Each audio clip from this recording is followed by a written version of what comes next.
Hello and welcome back to another video. Today I will be talking about the Budew and Magmortar deck that ended up making day 2 at the Portland Regionals. This is a deck that I personally have never seen before, but looking at the build of this deck, it makes a lot of sense. And if you've played any of the Poison Donk decks, it kind of reminds me of a similar, gameplay and strategy.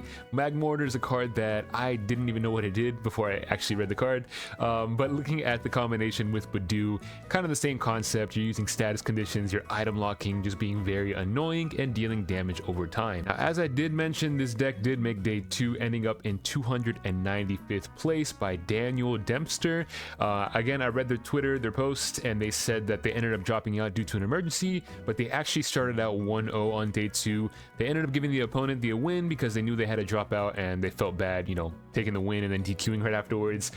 So it's kind of interesting to see. Maybe, this deck could have actually made it a little bit further, but still making day 2 with a deck like this that's really not on the map for anybody, I think is always an impressive feature right there, because it is kind of difficult to make day 2, especially with a deck that really isn't like a meta deck. And again, looking up the matchup spread here, I know my face is blocking, part of this, but they actually started off with 2 losses and a tie to start the first day of the tournament, and then they ended up winning 5 straight.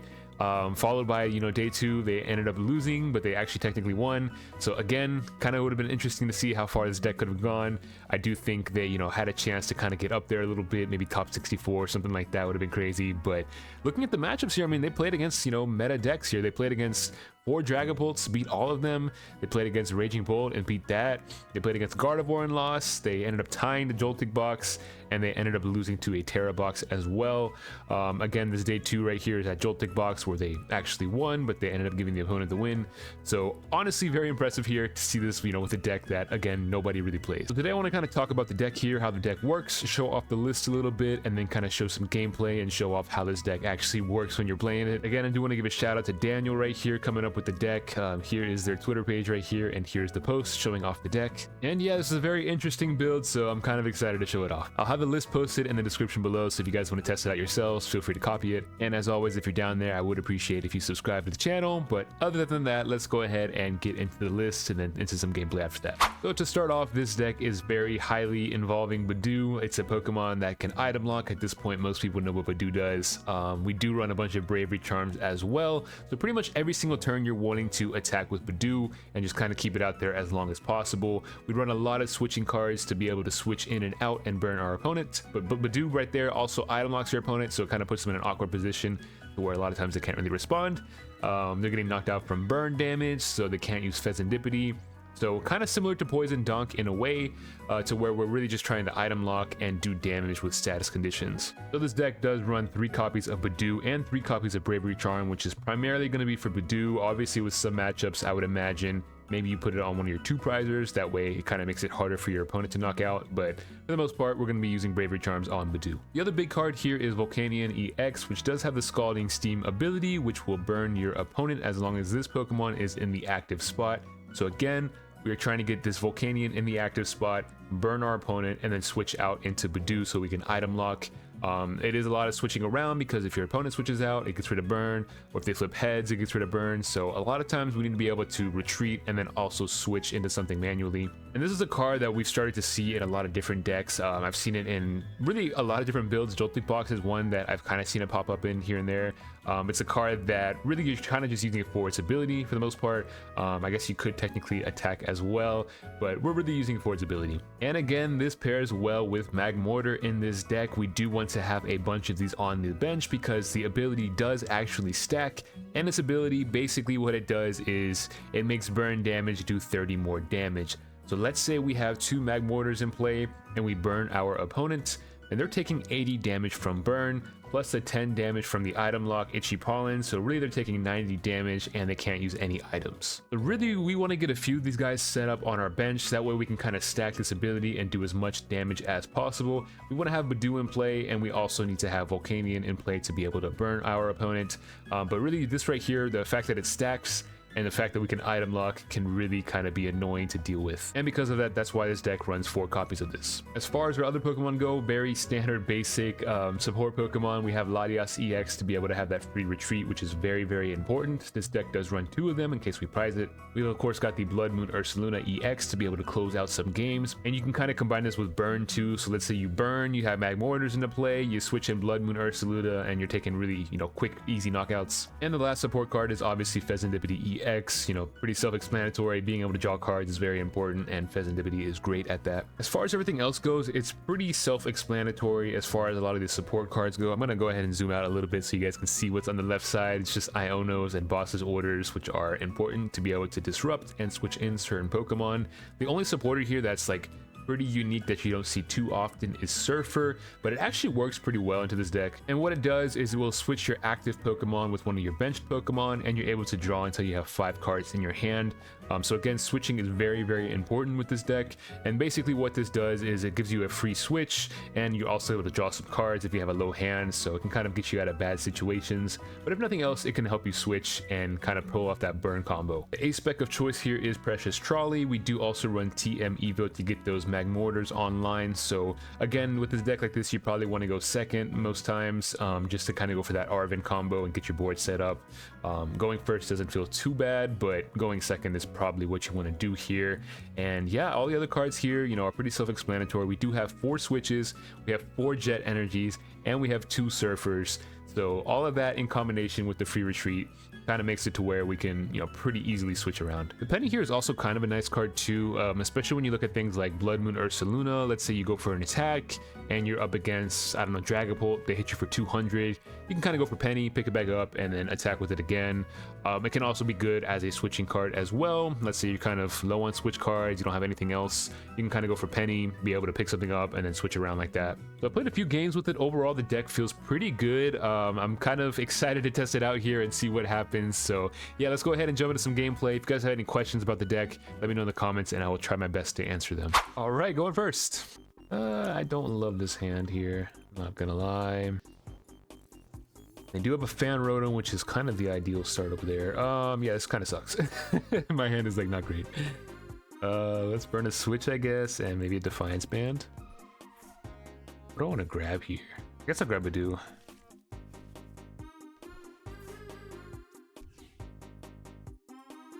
Oh, it feels pretty bad, but hey, at least that way I can item lock and hopefully buy myself some time.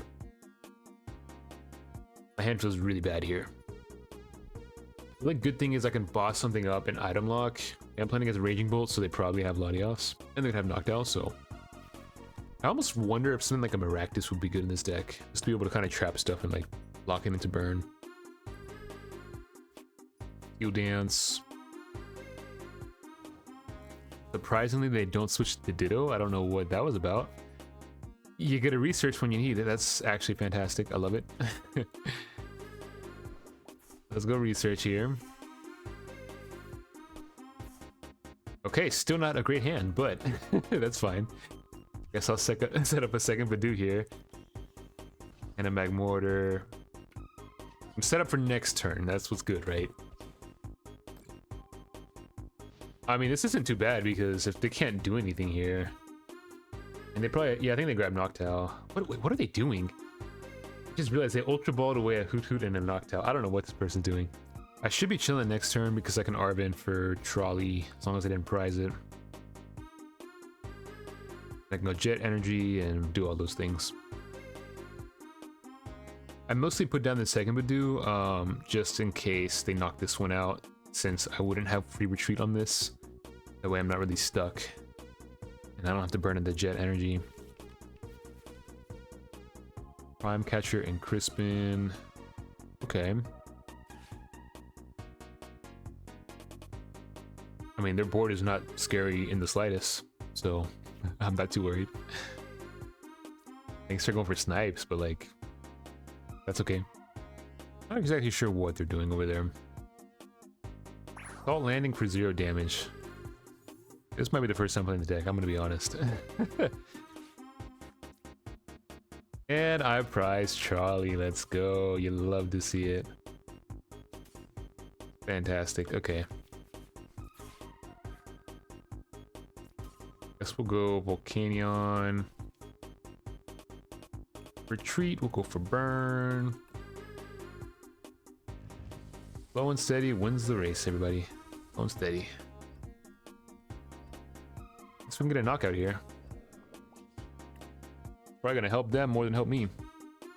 Now they have more bench space, but that's fine.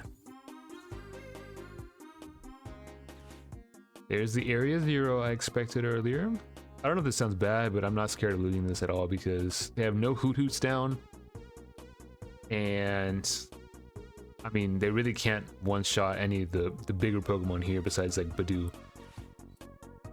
So that doesn't feel too bad.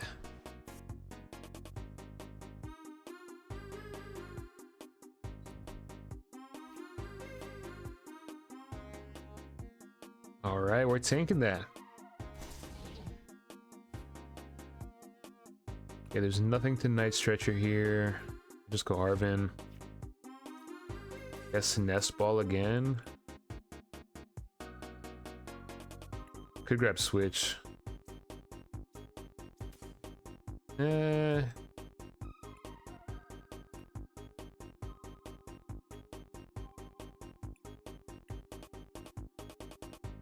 kind of want a Nest Ball here just to get more set up. I think I'm gonna do that. I put Fez down. Just item lock for now. Kind of a lot I needed there. I could have went for Magmar. I could have went for Switch instead to do more burn damage. But my thought process there is let me put the Fez down. If he knocks out Magmortar, which he likely will, then I can draw some cards and really try to get set up here. Feels bad when you price Trolley and when you actually need it. Okay, they're not gonna get a knockout. So maybe I should have went for Magmortar. Had to go over that spread damage. Latias feels good, being able to retreat here.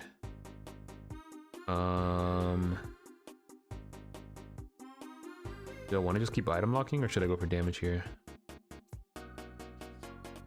So let's go for some damage. I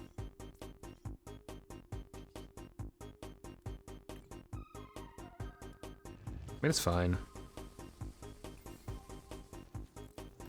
That way next turn I can knock this thing out.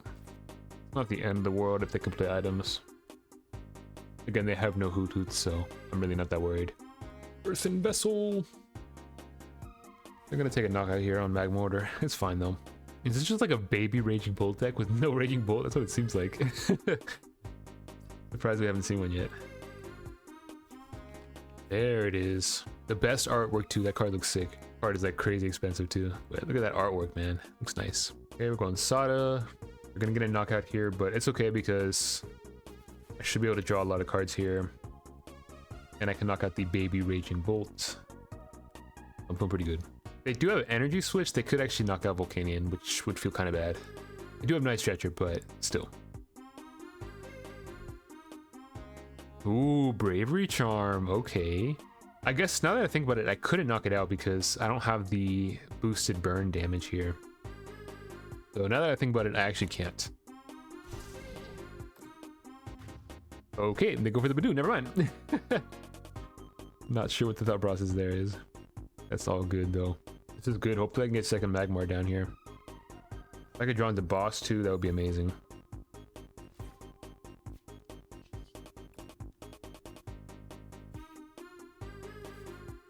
That is like the worst flip the script I've ever seen. Okay. Really nothing I want to Bravery Charm here, so just Iono.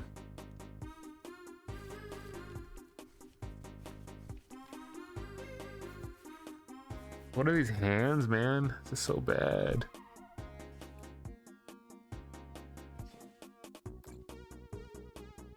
I gotta get a lucky flip here.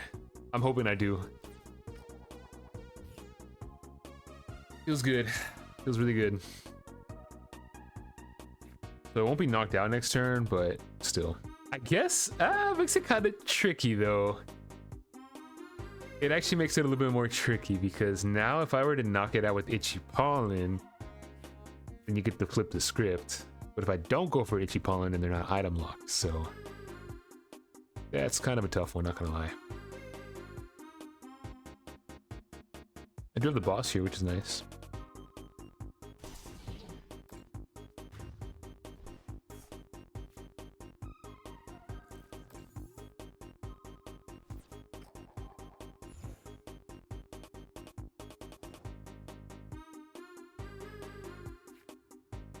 I need some Magmars down, man. Dude, what's the play here? What is the play here is the question. Okay. We're kind of stuck here, not gonna lie.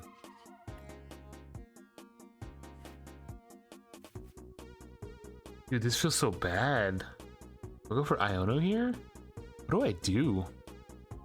I kind of want to go for Iono, but this feels bad, man. It feels really bad. I think I go for Iono here. Hopefully get second Magmar here. Or Night Stretcher.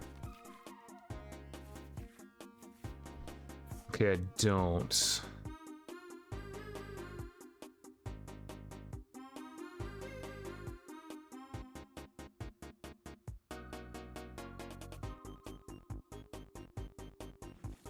I could actually go for knockout here. It feels so stupid if I do this, but I could actually go for knockout here, and I think I will. I want to get rid of this Raging Bolt. It's like kind of a waste, but I'm going for it.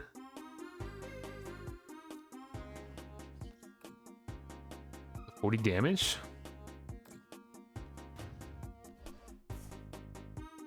I'm gonna draw cards here, but it's whatever. I don't really care. I'm just gonna have to hope that they don't boss up my Fez, because if they do, that might just be game. I don't know how I can respond to that. I have to just try to keep their hand size low, which, again, knocking them out there was probably maybe a mistake, but we'll see. I mean, the good thing is they have a lot of their energies wasted here. They're gonna have to kind of use Sada to really get it back, because they cannot use items. So really, their only way to get like electric energies would be with Sada, which means that they can't use boss. But I do think they still have Prime Catcher, I believe. So, but they can't play it actually, because item lock. So yeah, actually feeling pretty good here. So they can either like boss and try to go for knockout with 2 Mask, or they can go Sada here, waste a turn on Budew, and then it's gonna offset the prize trade here anyways, and it will activate my Fezandipiti. So feels pretty good. I could go for reversal energy next turn. Hold on, 90 damage. That's an option against 2 Mask Ogrepon. That's an option. If I can draw into reversal energy, that would be crazy, dude. That would be crazy. I don't know what happened to their card. Just disappeared. What happened to their card? Like, what? PTCG Live, everybody. It's great. It's a good time over here. You gotta love it. Okay. I'm gonna go Surfer here to draw some cards. I'm so dumb. I didn't burn. I did not burn. I just realized that I did not burn. Nice. Okay. I just keep making mistakes. It threw me off that like their card is just non-existent here, so my bad. Okay, there's the reversal energy I needed, so good thing is I do have a switch here, so I can go switch. I'm kind of like wasting my resources here, but it's fine. And then I can go retreat into Magmortar. And I can go for knockout here on this non-existent card that's just not on my screen right now. Game's great, man. I love it. What is this, dude? Big. Take 2 prize cards from that. Looking good. Hey, there's my trolley. Nice. Not bad. We offset the prize trade, which feels good. So there's no way for them to win this turn. And if they don't knock out my Volcanion, then I should be set up to pretty much win because I can just go for Bear. They have Bravery Charm. That could be kind of annoying to deal with here, but besides that, I don't think there's really a way for them to win.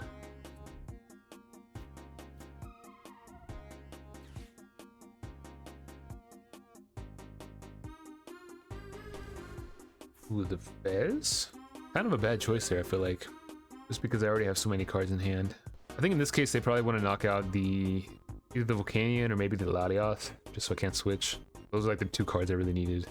Plus, since I have Magmortar, I can now have 2, so that kind of guarantees that I get this knockout.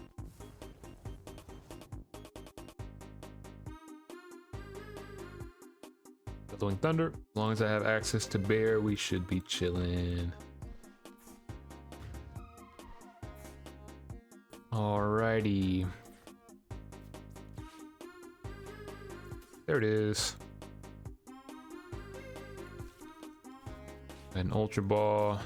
Get a little bit of that extra damage here.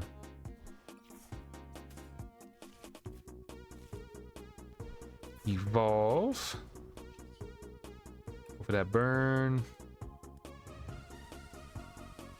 Retreats. And Bloodmoon for the game. We'll take it.